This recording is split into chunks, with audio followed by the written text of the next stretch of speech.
പശ്ചിമബംഗാളിൽ 4ാം ക്ലാസ് വിദ്യാർത്ഥിനിയെ ബലാത്സംഗം ചെയ്ത് കൊലപ്പെടുത്തി. മൃതദേഹം ഗംഗാ തീരത്ത് നിന്നാണ് കണ്ടെത്തിയത്.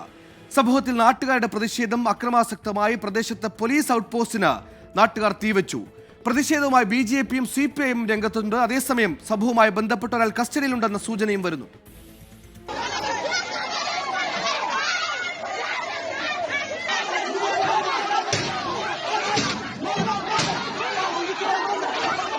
പശ്ചിമബംഗാളിലെ സൗത്ത് 24 പർഗാനാസിലെ ജയ്നഗറിലാണ് സംഭവം.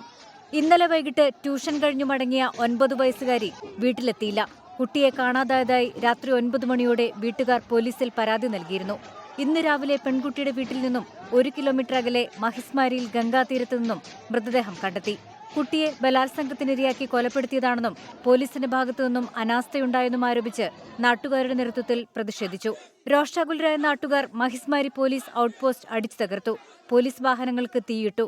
വാഹനഗതാഗതം തടസ്സപ്പെടുത്തിയ നാട്ടുകാർ പോലീസുമായി ഏറ്റുമുട്ടി. ആശുപത്രിയിൽ മൃതദേഹം കാണാനെത്തിയ തൃണമൂൽ കോൺഗ്രസ് MLA ഗണേഷ് മൊണ്ടലിനെ നാട്ടുകാർ കയ്യേറ്റം ചെയ്യാൻ ശ്രമിച്ചു. സംഘർഷ സാഹചര്യം നിലനിൽക്കുന്ന പ്രദേശത്ത് കൂടുതൽ പോലീസിനെ വിന്യസിച്ചിട്ടുണ്ട്.